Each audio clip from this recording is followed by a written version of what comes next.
Vivemos em um mundo onde a fala se traduz no principal elemento capaz de propiciar a interação entre diversas pessoas dentro de um mesmo espaço. Como bem sabemos, as pessoas adoram conversar e, se pararmos para pensar, estamos conversando o tempo todo, quer seja na escola, trabalho e até nos nossos momentos de lazer. Assim, a fala pode ser entendida como a utilização oral de uma língua de modo que possamos expressar dentro de uma sociedade. Então, a fala é um ato individual, pois cada um escolhe os elementos da língua que lhe convier conforme seus gostos, necessidades e contextos. Portanto, quando utilizamos o código que é a língua portuguesa, por exemplo, realizamos várias operações mentais que nos levam a escolher qual o melhor vocabulário a ser utilizado e qual a forma de nos expressarmos em cada uma das circunstâncias que variarão de acordo com o contexto. Diante disso, para Pérez, mesmo dominando uma única língua, podemos ser considerados como poliglotas, em razão de que a cada situação diferente em nossas vidas, somos obrigados a adaptar nossa linguagem para realizarmos uma comunicação eficiente. Assim, dentro do ambiente de trabalho, é comum a utilização de uma linguagem mais formal e respeitosa. Porém, quando estamos nos nossos momentos de intimidade, essa linguagem tende a ficar menos formal. Portanto, a essa capacidade de modificarmos nossa fala de acordo com o contexto que estamos vivendo, dá-se o nome de variação linguística. Existem vários exemplos de adequações linguísticas e vocês poderão entendê-la através dos exemplos a seguir. Imagine uma mulher indo a uma concessionária automotiva para adquirir um carro novo. Boa tarde, em que posso ajudá-la? Estou interessada em adquirir um novo veículo. Nós dispomos de vários modelos para sua comodidade. A senhorita já é nossa cliente? Sim. Há um tempo atrás adquiri um veículo de sua concessionária para minha mãe e agora quero comprar um carro novo. Através desse diálogo, podemos perceber que tanto o gerente quanto a cliente estão utilizando uma linguagem mais formal, em razão de estarem realizando um negócio e próprio das relações profissionais, e também pelo fato de que ambos não se conhecem bem. Agora vamos imaginar a seguinte situação. Duas mulheres conversando entre si. Percebam o diálogo adotado entre elas. Você é um cara legal, trabalhador, gostosão, né? Por favor. Isso aí. E os bofs lá fora querem saber qual é o homem ideal para você. Aqui é perceptível que as amigas utilizam uma linguagem coloquial, em razão de que já se conhecem há um bom tempo.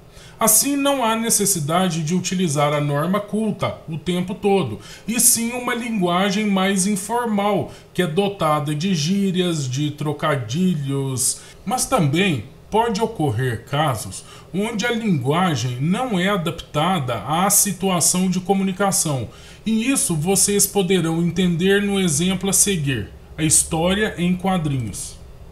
Essa história narra o relacionamento entre Calvin e sua mãe.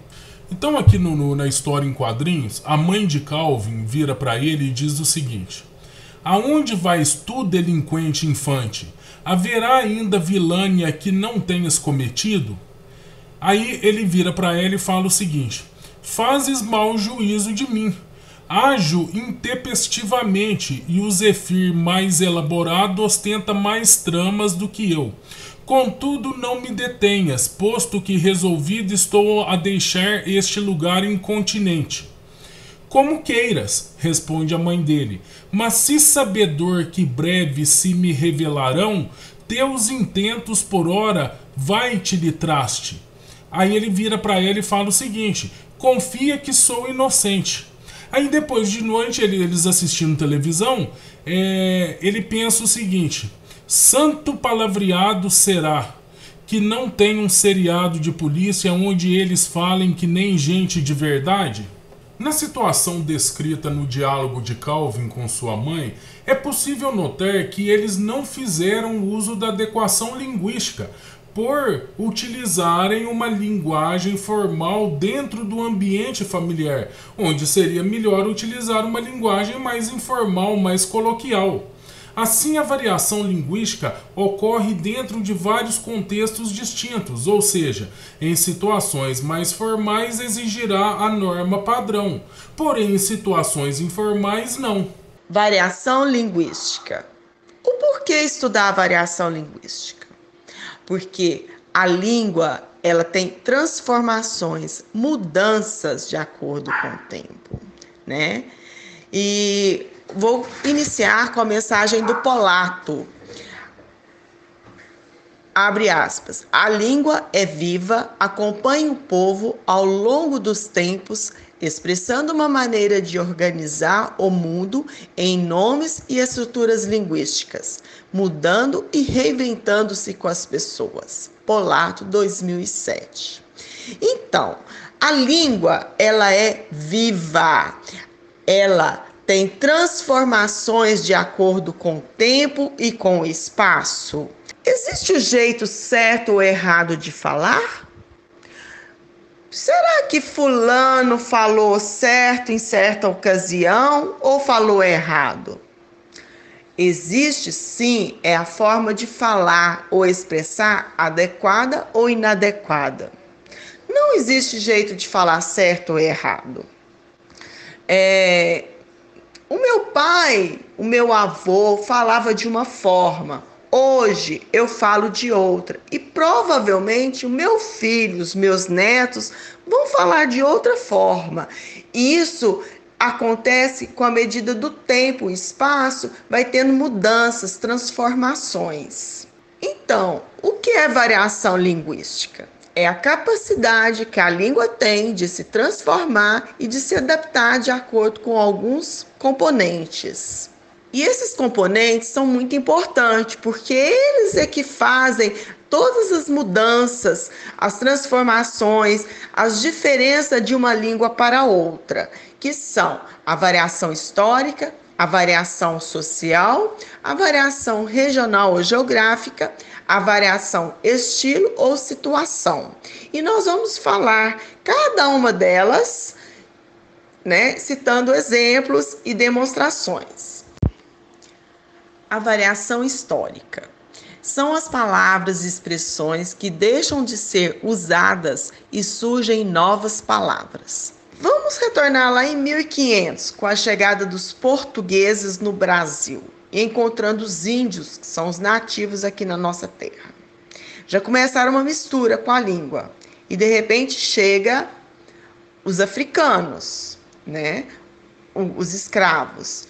Aí fizeram e começaram uma grande mistura que resultou a nossa língua, o português brasileiro. E daí para frente, ela vai surgindo mais mudanças e transformações. Um exemplo, o você. Você teve várias transformações e acredito que ainda vai continuar. Um exemplo, lá no período colonial, falava vossa mercê. Aí, ao longo com o tempo depois, vai transformando em vos mercê. Depois, outra mudança, mercê. Hoje, nós falamos você. E daqui para frente, com certeza, vai falar cê. Também tem muitas diferenças em palavras. Palavras, elas estão mudando, alterando, né? Mas querem dizer a mesma coisa. Há uns 30 anos atrás, nós referíamos, vamos tirar uma fotografia? Depois passou a falar em foto. Vamos tirar uma foto? E hoje, com o estrangeirismo, né, que está influenciando o nosso país, nós falamos assim, vamos tirar uma selfie? Então, olha a mudança entre fotografia, foto e selfie. Variação regional ou geográfica. São as diferentes maneiras de se dizer a mesma coisa em um mesmo contexto com o mesmo significado. O nosso país, Brasil, ele possui uma rica diversidade cultural devido à enorme extensão territorial. Isso é, o nosso país, por ser grande, temos várias diferenças aqui dentro. A mandioca, a famosa mandioca. São Paulo, todos conhecem como mandioca. No Rio de Janeiro, já eles conhecem como aipim. No Nordeste, tem lugares que conhecem como macaxeira e outros lugares como mandioca. Mas essa variação regional ou geográfica, ela pode também ocorrer através de mudanças na fala da população. Assim, em cada região do Brasil, o povo fala de uma forma diferente. Assim como exemplo, nós vamos mostrar agora como que é a fala do gaúcho. Bah, tu viu aquele piá de merda lá? Bota ratão, ficou de chinelagem e até hoje não pagou meus pila. Assim, em cada região do Brasil, há um sotaque diferente na fala da população. Agora vamos ver como que fala o mineiro. Sou de Serjão Berranteiro, mais conhecido como matador de onça, né? É a verdade, não minto. E com fé no Pai Eterno, sempre aqui estou, vou estar, tô aí firme. É perceptível na fala dos mineiros a pronúncia deles em palavras que contêm R. Isso é conhecido com o nome de R retroflexo. E aí eles pronunciam as palavras com uma ênfase maior no R, como porta, corda. Agora vamos ver um exemplo do sotaque dos cariocas. Isqueira, escola, esquina. Agora um exemplo da fala dos baianos. Eu tô indo ali, arrancar as macaxeiras ali, pra botar de molho, pra fazer massa. Agora o sotaque paulista. Salve! E mano, cê é louco, moleque. Essas falas de playboy, fi. Mano, aqui tem essa fala aqui, mano, que é a fala real mesmo da quebrada das periferias dos bagulho, tá ligado, mano? E o sotaque dos nordestinos pra poder finalizar. Por eu ser nordestino, meu sotaque é diferenciado. Tem gente que ri dizendo que eu falo engraçado. Variação social. As variações sociais são aquelas que ocorrem dentro de grupos sociais. Exemplo: antigamente, quando uma mulher ia se referir ao seu companheiro, ela dizia, o meu namorado. Hoje, as moças dizem de uma forma diferente, é meu crush. E aí pessoal, eu sou a Julia e no vídeo de hoje eu vim dar algumas dicas de como conquistar o crush. Essa variação ela pode ocorrer relacionado com a idade, com sexo, com grau de escolaridade e nível socioeconômico. Essas variações elas costumam ocorrer de acordo com hábitos e culturas diferentes de grupos sociais. Esse tipo de variação ocorre porque diferentes grupos sociais possuem diferentes conhecimentos, modos de atuação e sistemas de comunicação. Vamos ver alguns exemplos disso. Geralmente, por exemplo, grupos mais novos, eles possuem gírias próprias de interesse comum, como, por exemplo, o gringo tem um carrinho irado, o silk do skate tá insano. Já, por exemplo, já existem também aqueles jargões que são próprios de um grupo profissional, tipo, ele deu sopa na crista, vamos na rota dele, não mexe com o meu peixe. Existem também as variações conhecidas como de estilo ou situacionais. Esse tipo de variação são aquelas que ocorrem de acordo com o contexto ou situação em que decorre o processo de comunicação. Há momentos em que é utilizado um registro formal e outros é utilizado um registro mais informal ou coloquial. Exemplos de utilização. Linguagem informal, considerada menos prestigiada e culta, usada quando há familiaridade entre os interlocutores da comunicação ou em situações descontraídas. Exemplo: fala garoto, beleza? Rola um cinema hoje? Cadê Pedro? Você viu ele? Já, por exemplo, a linguagem formal, ela é considerada mais prestigiada e culta, usada quando não há familiaridade entre os interlocutores da comunicação ou em situações que requerem uma maior seriedade. Exemplo: bom dia, tudo bom com você? Querem ir ao cinema hoje? Onde está Pedro? Você viu-o? Assim, as variações linguísticas podem ocorrer nas mais variadas situações e mesmo na escrita. Porém, sempre será necessário que certos cuidados sejam tomados quanto a isso, pois tudo dependerá do contexto a ser utilizado. Nesse sentido, para a escrita de uma carta entre amigos, poderá ser utilizada a linguagem coloquial, porém, em outros gêneros textuais, talvez seja exigido a norma culta. Hoje falaremos para vocês um pouco sobre o gênero textual carta de leitor. Mas afinal de contas, o que é a carta de leitor? A carta de leitor é um tipo de carta veiculada geralmente em jornais e revistas, onde os leitores podem apresentar suas opiniões. Esse gênero epistolar possui uma função relevante para os meios de comunicação, de modo que a carta de leitor assegura uma resposta de seus leitores. Esse espaço reservado aos leitores é um importante instrumento de comunicação, pois eles podem interagir com o meio de comunicação expondo assim seu ponto de vista sobre uma notícia, reportagem, pesquisa ou qualquer outro assunto atual. Assim, as opiniões, sugestões, críticas, perguntas, elogios e reclamações dos leitores são publicadas e podem ser visualizadas por qualquer indivíduo. Além disso, o leitor pode sugerir algum tema a ser abordado. Por esse motivo, é uma importante ferramenta de produção de pauta para os veículos de comunicação. A linguagem formal geralmente é utilizada na publicação dessas cartas, embora muitas pessoas enviam-nas para os jornais e revistas escritas em linguagem informal, o que obriga redatores a realizar correções nas mesmas. Ela é muito importante, principalmente para os meios de comunicação, né, pelo qual o leitor teve acesso, que pode ser tanto uma revista impressa como online, pode ser um jornal digital transmitido, um jornal impresso também. Então, esse tipo de carta ela é de grande importância, principalmente para o meio ao qual ela foi destinada, pois através dessa comunicação com os leitores, os meios de comunicação podem melhorar seus conteúdos. Porque através da carta, o leitor vai estar expondo a opinião dele. Então, às vezes, o editor achou que está ao máximo a matéria dele, que não tem como melhorar. Mas aí ele vai e recebe uma carta de algum leitor com algum ponto de vista que antes ele não tinha visto. Então, faz com que melhore muito seu conteúdo, né?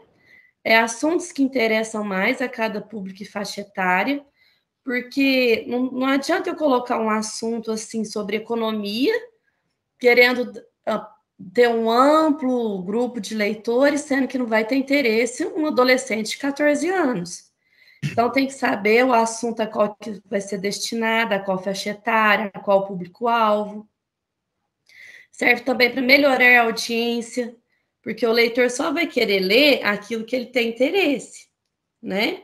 Então, se as pessoas puderem ter um espaço para expor sua opinião e o editor pegar essa opinião e colocar em prática, ela pode estar colocando assim um assunto que vai atrair muitos leitores para procurarem aquele veículo de comunicação. Estar por dentro dos assuntos que as pessoas gostariam de estar lendo. Porque não adianta nada eu achar, o editor no caso, né, que para ele é um assunto relevante e quem for ler não vai ter interesse nenhum. Então, eles, através de algumas pesquisas, buscar compreender o que as pessoas querem ler. E nisso a carta ajuda muito, quando o leitor manda sua opinião do que ele gostaria de estar vendo naquele jornal ou revista. Sugestão de temas que ainda não foram publicados. O leitor também pode estar sugerindo algum tema que ele tenha muito interesse e gostaria de estar vendo ali naquele veículo de comunicação. Ou, às vezes, até algum assunto que já foi falado, só que assim não foi tão a fundo, alguns itens só passou por cima, e a pessoa que leu quer saber daquilo mais detalhadamente, ela também pode expressar isso na sua carta.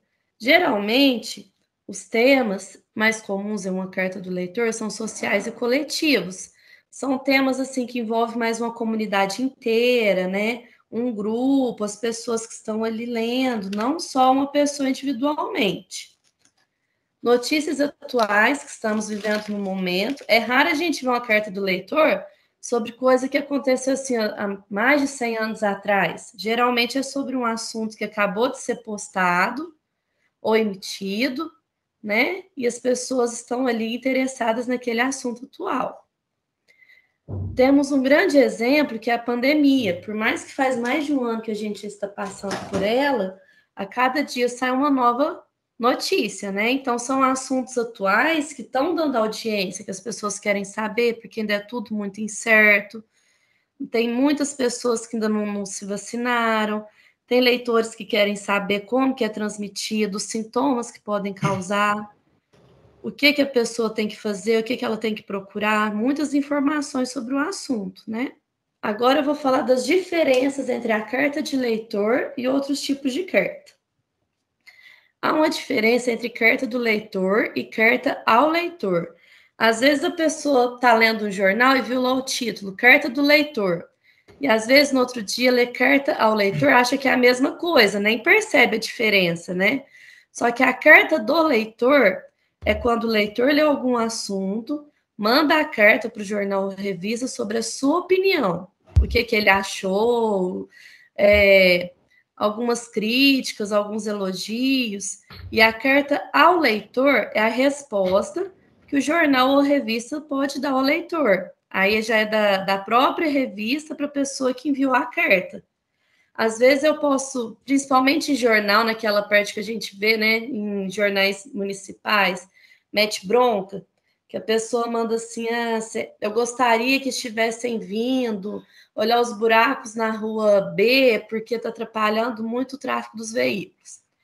Aí passam uns dias, eles podem colocar a resposta que é a carta ao leitor. De acordo com o secretário de obras do município, será atendido o pedido, então essa é a diferença. Diferente dos demais tipos de carta, que geralmente tem um caráter privado ou particular, as cartas do leitor, ela tem um caráter público. Ou seja, o leitor está enviando não só para o editor da revista que vai estar lendo, ele vai estar publicando e expondo para todas as pessoas que vão ter acesso àquele veículo de comunicação o que ele enviou. Então, ela não é particular. E ele já manda sabendo isso, que pode ser exposta. Ele não manda com o interesse do editor ler só para ele, guardar e pronto, né? Apesar de não ser obrigatória a publicação, ela pode sim acontecer. Além disso, diferente das cartas pessoais, que geralmente tratam de uma relação mais íntima entre o remetente e o destinatário, a carta do leitor é uma correspondência entre estranhos. Porque quando a gente lê uma notícia, a gente não faz a menor ideia de quem escreveu, por mais que está lá o nome da pessoa, né? Então, quando o leitor manda a sua opinião, ele está mandando a carta para um estranho. São profissionais da redação do jornal ou da revista, então ele não pode falando como se estivesse falando com um amigo, usando algumas palavras que mais para frente vai estar sendo falado aqui no trabalho, né, que tem a forma correta de estar escrevendo. Enquanto a carta pessoal pode ser constante, a carta do leitor pode ser única, porque ele não vai estar abrindo um diálogo com o editor, ele vai mandar a opinião dele pronto. Ele não vai, assim, ficar dialogando, falar um assunto, esperar um retorno, falar outro, igual é uma carta pessoal. Outro ponto que diferencia a carta do leitor é o fato de que a carta passa por um processo de edição. As pessoas, quando enviam suas cartas para um editor de revista ou de jornal, às vezes ele não usou as palavras corretamente. Então, o editor vai estar dando uma lida, editar, ver se precisa fazer alguma modificação no seu texto, para depois postar a carta. O caráter público. Quem envia a carta, como eu falei, faz com a intenção dela ser publicada, né? Não faz com a intenção de achar que vai ficar só ali e pronto. Então, por isso que ela tem um caráter público, porque ela vai ser exposta para todo mundo que tiver acesso àquele veículo de comunicação está lendo. É uma correspondência entre estranhos, porque não se conhecem pessoalmente, não sabem de quem se trata. É ocasional, porque o leitor mandou um assunto pelo qual ele quis expressar a sua opinião, e o processo de edição pela redação do jornal ou revista é o que a gente falou já, né? Que aí passa por um processo de edição, para ver se precisam fazer as correções, ou se pode ser postada da maneira que foi enviado. As cartas ao leitor, ou cartas da redação, elas não possuem uma estrutura padrão, porém elas podem ser compostas das seguintes partes: local e data, vocativo, título, introdução, desenvolvimento, conclusão, despedida e assinatura. Porém, muitas partes dessas acabam sendo facultativas ou não. Vai depender do leitor que está escrevendo essa carta. Alguns colocam, outros não colocam. O local e a data, toda carta, ela costuma vir com o local onde ela foi redigida e a data de publicação. Eu pus um exemplo aqui para que vocês possam entender. Uma publicação de uma carta de leitor na revista Paciência e Foco, no topo sempre virá a data. Por exemplo, Passos, 1º de dezembro de 2021. Depois, por exemplo, o vocativo. O vocativo é uma palavra ou conjunto de palavras que nós utilizamos para chamar alguém ou propor um diálogo. Em publicações como jornais ou revista, por exemplo, o vocativo ele costuma vir após a data. Aqui eu tenho alguns exemplos de vocativos para que vocês possam entender. Por exemplo, o primeiro exemplo, local e data. Passos, 26 de novembro de 2021. O vocativo, Ilustríssima Senhora Doutora Michele Aparecida Pereira Lopes, professora da Universidade Estadual de Minas Gerais, UENG. Isso seria um exemplo de vocativo. O vocativo também ele pode aparecer de outra forma, acompanhado da data, como nós vemos no próximo exemplo. Foz do Iguaçu, 20 de outubro de 2015, a revista Isto É.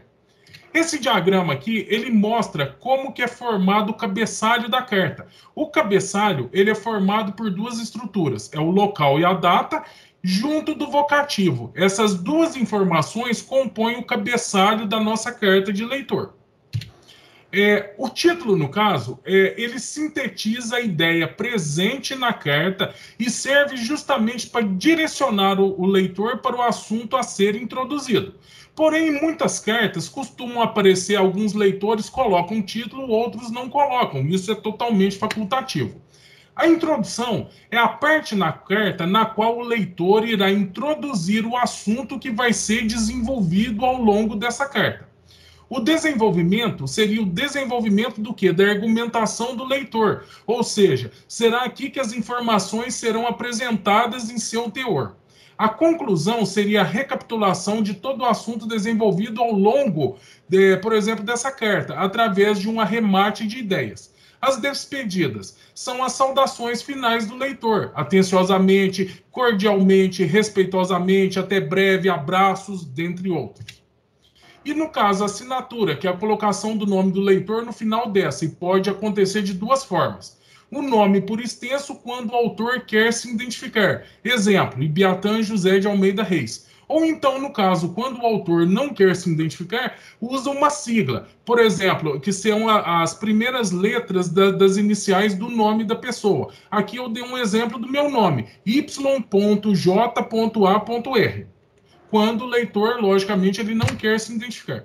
Aqui eu trouxe um modelo de carta ao leitor que eu vou ler para vocês, para depois nós podermos identificar essas estruturas que eu comentei anteriormente. Então aqui, ó, Passos, 28 de outubro de 2021. Ao editor da revista ABC, Associação Brasileira de Comércio.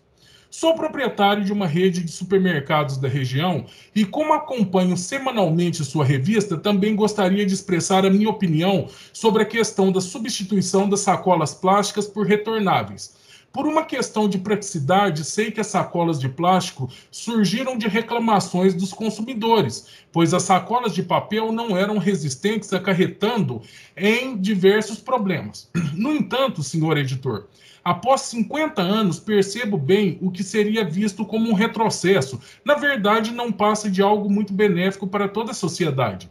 Assim, acredito que a medida tomada pela Assembleia Legislativa de sancionar uma lei que obrigue os comerciantes a oferecerem sacolas biodegradáveis ou retornáveis a seus clientes foi de extrema importância, porque a população finalmente começará a contribuir com a diminuição dos impactos na natureza. Além disso, escrevo-lhe essa carta, pois acredito que a ABC pode inclusive auxiliar na fiscalização do cumprimento dessa lei, pois tenho reparado que, infelizmente, muitos comerciantes ainda não se conscientizaram de que a substituição de sacolas plásticas não é apenas uma necessidade legal, mas prova da consciência e responsabilidade ecológica. Cordialmente, JGS. Então, se nós formos analisar essa carta de leitor aqui, nós podemos ver a presença do local e da data da publicação aqui no topo, a presença do vocativo, que é, no caso, por exemplo, palavra ou conjunto de palavras que propõe um diálogo. No caso, ele está propondo um diálogo para quem? Para o editor da revista ABC. Uma parte muito interessante também seria, no caso, a presença do cabeçalho, que é a união de local e data com o vocativo. Um outro ponto interessante também seria, no caso, a introdução do assunto, que ele vai falar da opinião sobre a substituição das sacolas plásticas por retornáveis. Esse período aqui vai introduzir o assunto que vai ser desenvolvido no desenrolar da carta.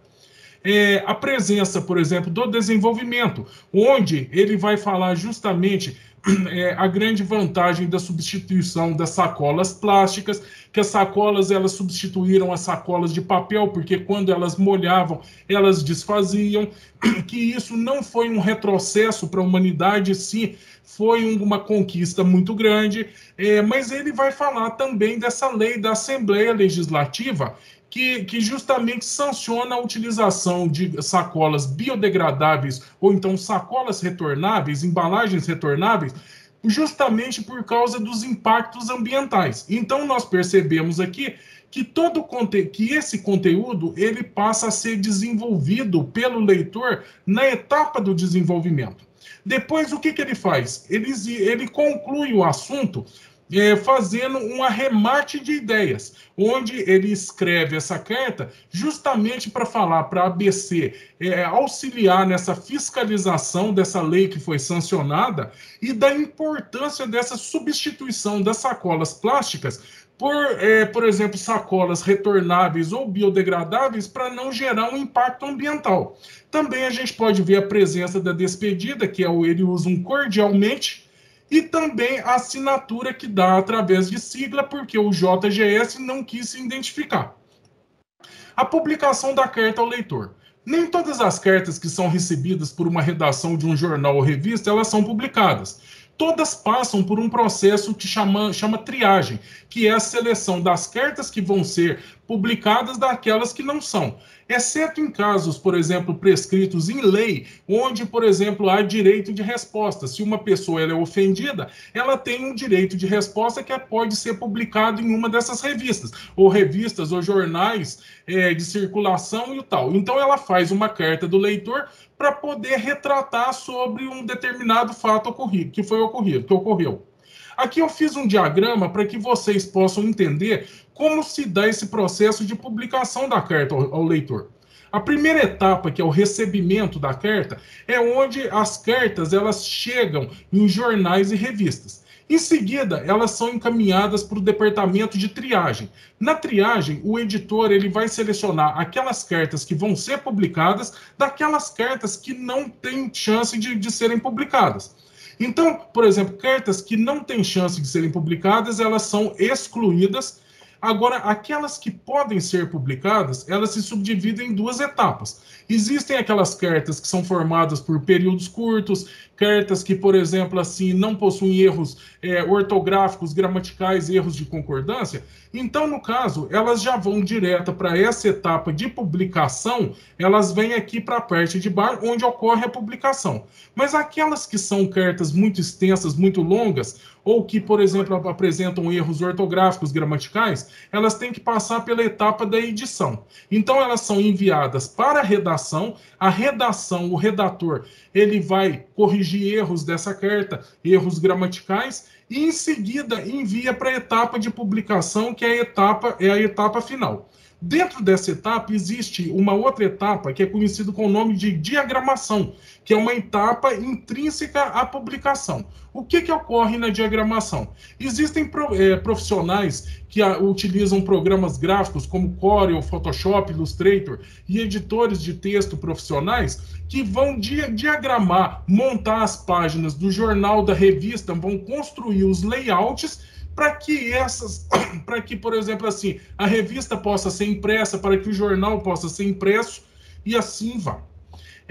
As cartas recebidas que são muito longas, elas costumam ser editadas para ocupar menos espaço. Aqui eu vou dar um exemplo para vocês de uma carta original que foi recebida na revista Veja. Vejam bem. Não sei como uma revista séria como é Veja pode abrir espaço para uma entrevista com o senhora Luiz Motti. A senhora Luiz Motti tem uma imaginação fértil ao afirmar que Zumbi dos Palmares, grande herói negro, era gay. Não contente ainda com suas fantasias, colocou o capitão Virgulino Ferreira da Silva, Lampião, como boneca deslumbrada. Ele tem sorte, pois se Lampião fosse vivo, o caçaria no mundo inteiro, e ao achá-lo, faria com ele pior do que fizeram com o vereador de Coqueiro Seco em Alagoas. Tem mais estudioso da causa do cangaço no Brasil, especialmente no Nordeste. Não tenho notícias de que Lampião se dava a corte de costura ou a cafunés em seus cabras.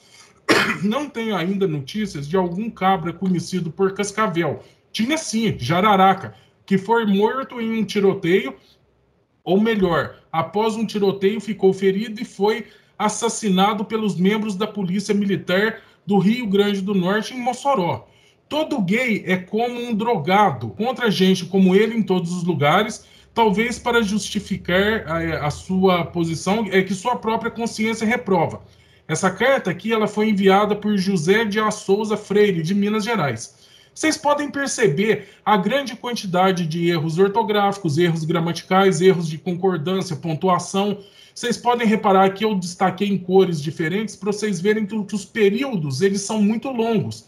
Então, essa carta ocupa muito espaço publicitário e isso atrapalha. Isso aí, ele perde espaço na revista ou no jornal que poderiam publicar outros tipos de reportagem. Por essa razão, o redator, ele corta um pedaço dessa carta, criando um novo período, um período menor, somente para sintetizar a ideia dessa carta. Porém, quando ele faz isso, ele muda completamente o sentido da carta. E isso nós podemos ver no próximo slide. Vejam bem como que ficou essa carta. A senhora Luiz Motti tem uma imaginação fértil para afirmar que Zumbi dos Palmares, grande herói negro, era gay. Então daqui a gente pode perceber essa edição que ocorre. Mas então são todas as cartas que passam por edição? Não. Aquelas que não possuem erros ortográficos, gramaticais, concordância, e mesmo aquelas cartas que, por exemplo, assim, que existem, que possuem períodos curtos, elas já vão direto para a publicação. Aqui eu trouxe um exemplo de uma das cartas, que até inclusive existe um título aqui nessa carta, que chama Limites ao Fumo, que sintetiza a ideia da carta. Vejam bem, países desenvolvidos estão tentando limitar o fumo até no meio da rua. Em razão disso, muitos fumantes estão sendo afetados. No Rio de Janeiro, as leis que proíbem o fumo em locais públicos não são respeitadas. Parte da responsabilidade da desobediência é creditada aos donos dos estabelecimentos. São eles que não orientam clientes e funcionários atenciosamente, e ele colocou o nome por extenso aqui. E aqui a gente pode perceber que nessa carta que existe concordância, existe pontuação e os períodos dela são períodos curtos. Por essa razão, é um tipo de carta que pode ir direto para a publicação sem passar pela etapa de edição. Mídias destinadas à veiculação dessas cartas. As principais são jornais e revistas, onde os leitores eles podem opinar sobre reportagens, expor o seu ponto de vista, indicar assuntos, fazerem abordagens, comentário, por exemplo, uma publicação de uma outra pessoa. Mas essas cartas também elas podem estar presentes em sites de notícias, como portais, redes sociais, mídias sociais, impressos, encartes, dentre outros. Bom, as principais características da carta. Toda carta tem que ter o destinatário, que é o intelector, e o remetente, que é o locutor, né? O locutor, quando for escrever uma carta, de leitor, ele tem que ter o máximo de cuidado possível, né? Ele tem que adequar o nível de formalidade da linguagem ao veículo, que é qual é o universo jornalístico que ele está enviando, tem que escrever um texto curto, objetivo e claro, de ordem sentimental e subjetiva, certo? E prestar muita atenção na carta, né? Evitar não fazer repetições de ideias e palavras, erros de pontuação ou grafia, e ter clareza nas frases. Bom, quando for redigir um texto, a gente sempre tem que ter em mente que vai ser para várias pessoas, certo? Então, a gente tem que olhar os temas livres, atuais, fatos ocorridos e críticas, que são atraentes, né? E motivam as escritas das cartas pelos leitores. Quanto ao teor da carta diz respeito à matéria assinada, o leitor ele deve dirigir a carta ao jornalista, tá? É quem escreveu. Ou, se a carta dizer respeito ao jornal, aí o leitor ele tem que dirigir ao editor, tá? Representante legal da revista ou jornal.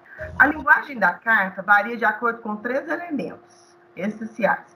A gente pode fazer uma carta para protestar ou criticar positiva ou negativamente, ou brincar, ou apenas impressionar os leitores. Carta do leitor, ela tem que ter uma linguagem conforme o perfil dos leitores, tá? Se for mais pessoal, eu vou usar o pronome e verbos da primeira pessoa, e mais impessoal nos pronomes e verbos em terceira pessoa. Como eu disse lá, como nós podemos protestar, brincar ou contestar a carta, a gente tem que ser menor ou maior pessoalidade, depende de qual situação a gente for fazer, tá? A gente nunca tem que ser além. O que nós não devemos usar numa execução de uma carta de leitor? Expressões de baixo calão e posições preconceituosas, né? Isso pode causar problemas para nós, até judicialmente. Expressões populares, gírias, vícios de linguagem, parágrafos extensos, repetição desnecessária de palavras e evitar acusações ou informações das quais não tem certeza. Isso também pode dar problema. Bom, o público-alvo das cartas de leitor, né? O leitor é um elo de comunicação. A carta de leitor é um elo de comunicação entre o leitor e o meio de comunicação. Ele quebra aquele silêncio para que as opiniões das pessoas sejam conhecidas, tá? A carta do leitor, ela tem o público-alvo, né? Tipo assim, a revista Veja, ou a Isto é formada mais para o público formal, né? Mas a gente tem que sempre ter em mente o seguinte: eu estou escrevendo para o público-alvo e também dando possibilidade para outras pessoas lerem, porque tem os assinantes das revistas e também tem revistas em bancas para vender. E hoje, com essa facilidade da internet, a gente tem até acesso, né? A revista Veja, para um público mais formal, né? Como eu já disse. A revista Cláudia é um público feminino. A Capricho, sempre adolescente ou jovem. E o Jornal Estado de Minas, Folha de São Paulo, também é um público formal, né? Com um poder aquisitivo mais alto, médio para mais alto. Bom, o autor, né? Que é o leitor, ele precisa conhecer seu público, escrever direcionado para o seu público-alvo, né? As opiniões interessantes para os editores são importantes, podendo avaliar a qualidade do seu próprio trabalho. Então, assim, para os editores, é importante as opiniões dos leitores, né? O texto, a carta do leitor, ela está disponível, como eu já disse, das revistas, dos jornais, tanto por toda ou parte da sociedade, tá? Temas sociais apresentam diversas abordagens, recentes ou irrelevantes, podendo um assunto ter várias abordagens, de várias formas, tá? Aí a gente tem que ter o critério, né? E também ter o filtro para saber o que convém a gente, o que não convém e tal, né?